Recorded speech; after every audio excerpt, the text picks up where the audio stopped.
এখন যেহেতু আমাদের মাননীয় অনেক সদস্য 200 প্রায় 20 জন মাননীয় সদস্য যারা প্রথমবারে নির্বাচিত হয়েছে, অনেকের অনেক বিষয়ে অভিজ্ঞতা নেই, অভিজ্ঞতা হয়তো বেশি সময় লাগবে না।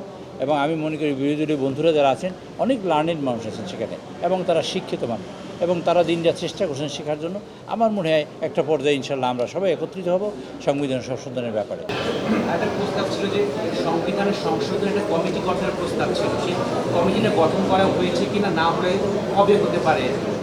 এই বিষয়টা একটু উত্তরটা বড় হয়ে যায়, উত্তরটা বড় দিতে চাই না। যত কিছু আমি করি তার শেষ গিয়ে হবে সংবিধান সংশোধন। আমি ধরেন জুলাই সনদ বাস্তবায়ন করবো কেমন? সংবিধান লাগবে, সংবিধান ছাড়া কোনো রাস্তা নেই। আমি এইটাকে বড় করতে চাই 10 হাত, এইটা ধরেন আমি সংস্কার করলে 10 হাত বড় করবো কেমনে? এটার পদ্ধতি হলো সংবিধান সংস্কার। আমাদের 58টা দফা এসছে আমরা জুলাই সনদে, 58টা দফা, 58টা দফার পরে 152টা দফা আছে, অনুচ্ছেদ আছে সংবিধানে, বাকিগুলোর কী হবে? কাজেই এটা সংবিধানের মধ্যে অন্তর্ভুক্তই করতে হবে, এটা এলি নিয়ম। কাজেই সংবিধান সংশোধন ছাড়া কোনো বিকল্প নেই। আমাদের একটা বটলনেক হয়েছে তৈরি, যে আমাদের মধ্যে একটা ডাইলেমা হয়েছে এরকমের, যে বিরোধী দল চেয়েছে এই আদেশ বাস্তবায়ন হোক, আমরা বলছি প্রক্রিয়াটা হবে কি? এই দুইটা জায়গায় আটকা। কিন্তু আর কিন্তু সনদের ব্যাপারে কোনো বক্তব্য নাই।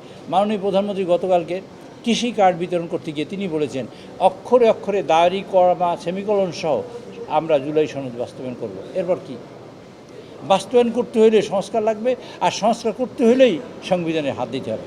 কাজে আমি মনে করি এখন যেহেতু আমাদের মাননীয় অনেক সদস্য 200 প্রায় 20 জন মাননীয় সদস্য যারা প্রথমবারে নির্বাচিত হয়েছে, অনেকের অনেক বিষয়ে অভিজ্ঞতা নেই, অভিজ্ঞতা হয়তো বেশি সময় লাগবে না।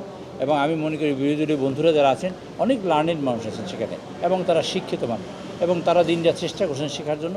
আমার মনে হয় একটা পর্যায়ে ইনশাল্লাহ আমরা সবাই একত্রিত হব সংবিধান সংশোধনের ব্যাপারে। এখন একটু আমাদের ডিফারেন্স অফ ওপিনিয়ন আছে, তা আমরা একত্রিত হব, এবং এটা ইনশাআল্লাহ যখন আমরা একত্রিত হব তখনই আমরা সংবিধান সংশোধনের প্রস্তাব আনবো, এবং দেখবেন আমরা সবাই একত্রিত হয়ে এই বাংলাদেশের সংবিধান সংশোধন করব।